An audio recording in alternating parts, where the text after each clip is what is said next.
I would like to help you understand how personal air conditioning works, using water to cool yourself. And also, I'm proposing a way to use positive pressure evaporative cooling that works rather than negative pressure evaporative cooling that you found in Arizona called swarm cooler, or sometimes you can find in Hong Kong these small evaporative cooler. They don't work. Okay, so now a little anecdote of how I discovered this positive pressure evaporative coolers.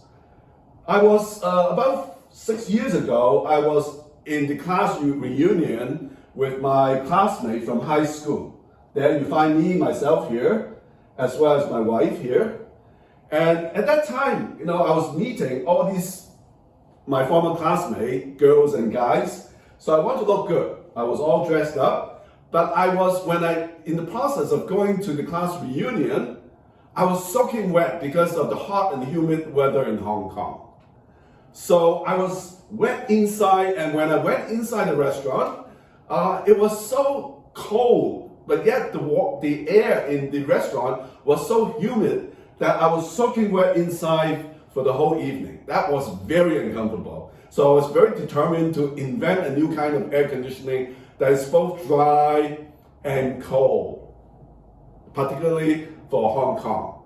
But this would work also in hot and dry weather like Arizona, even better, because the hot and dry weather would cause water evaporate much faster.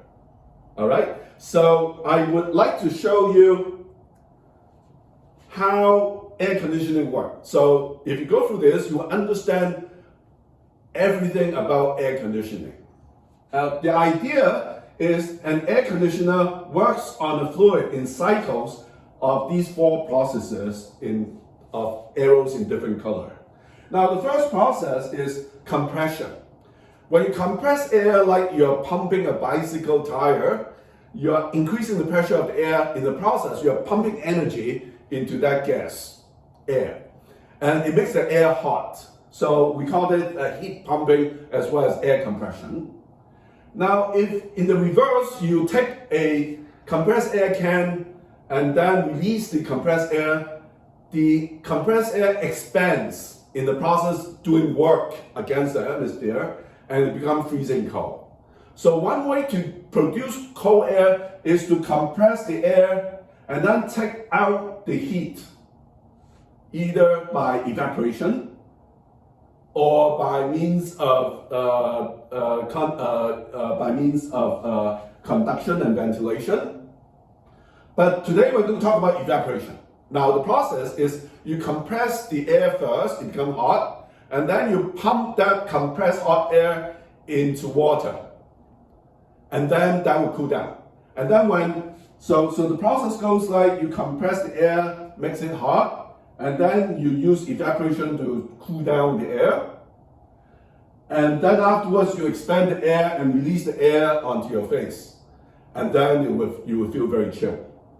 All right? So now that you understand how we can do air conditioning without using a refrigerant, I will tell you why evaporative cooler doesn't work very well in humid weather. Now you see, these are evaporative coolers.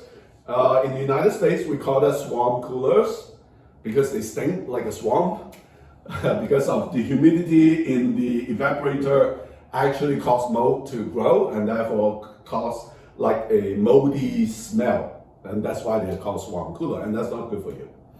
Now, how it works is that you have a fan that pulls air out of the box.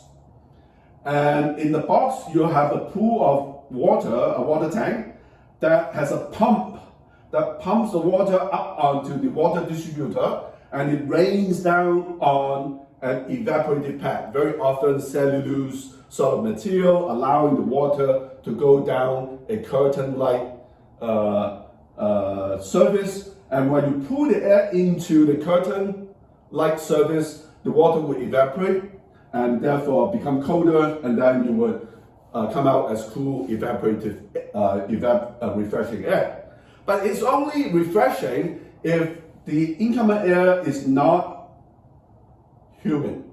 If it's dry, then it would evaporate water and the temperature can drop as much as 20 degrees Fahrenheit, or about less than 10 degrees Celsius, okay? But if it's humid, then water won't evaporate because the air already saturated with water, and therefore it actually makes you more miserable. Why? Because when the hot humid air is blown through the fan, it compresses onto your skin, and that pressure of wet humid air on your skin actually make the humidity to condense. So actually the condensing humidity makes you hotter. So that's why it's not advisable in hot humid days to use a fan or use a evaporative cooler to cool yourself, because you feel more miserable because of the condensation of moisture onto your skin. All right, so what to do now that these things doesn't work? Now I'm going to tell you how my thing works, and first I'll explain it through a cross section of my evaporative cooler. So what it does is it has a motor that is built into the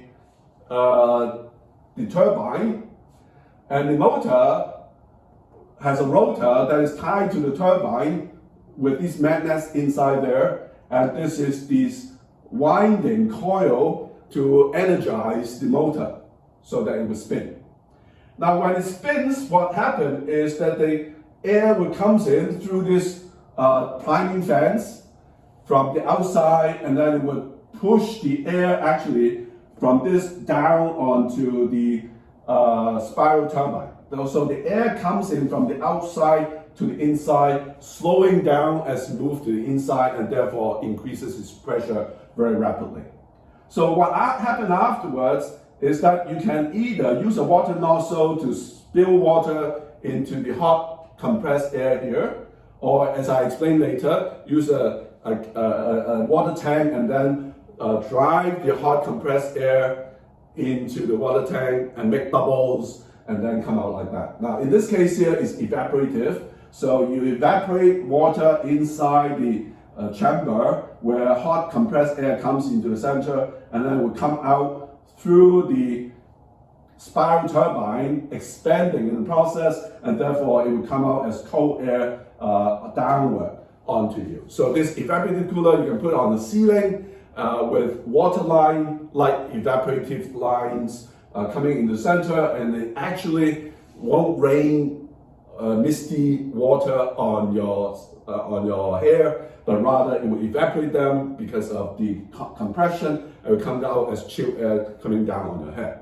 Now today we're going to do a better job by using the A.W.E.S.O.M.E air conditioning that I have here to show you. Now this is a model that I'll explain using the air conditioner, and it has several parts. The top part, the bottom is where you hold the batteries as well as the converter to drive the motor. And then you have a water tank here, and the water tank holds water where you would pump water into, pump the hot compressed air into the water tank. All right, and the very top is where the gas turbine is. And I'm going to take out the gas turbine to show you individually how they work. Now this is the motor that allows you to turn the turbine, and you have the motor winding here, and it's a very special way of winding the motor that I will teach you later on. Now this is the gas turbine where air enters from the bottom, and this is the rare earth magnet that allow the winder to turn the turbine so that air will be pushed inward through these priming fans into the center, and when it rotate here in a anti-clockwise manner, it will push the air towards the center, and then the hot compressed air will go into the water tank, come back out, and then come out on the four sides and back into the center, the top of these where the hot compressed air that has been cooled down by water would expand through this spiral turbine, okay? And then will come out as chilled air on all four sides on top of this A.W.E.S.O.M.E air conditioning. All right, I hope you understood this, how it works, and there are many benefits to this. One, this is all 3D printed, very cheap, very fast, and very light. And therefore, it's very inexpensive. And not only that, because you're using water to cool down the hot compressed air, it actually doesn't require the compression to be very high. You only need about 50% increase in the air pressure in order to allow the water to evaporate in there. So it uses a lot less energy than using refrigerant. Now, it also works because it compresses the air in the process, driving out the heat by means of water. Now, if the hot compressed air is humid, actually water condenses in the water instead. So it will come back out and it's not, after it's expand, it's not that humid. So it's cool. And the best of all is that it uses a lot less energy and it doesn't use a refrigerant. Therefore, it reduces energy consumption by about 80%. So it's carbon neutral. I hope you have understood how my positive pressure evaporative cooling works, and it does work. If you do, please like and subscribe to our channel. Thank you.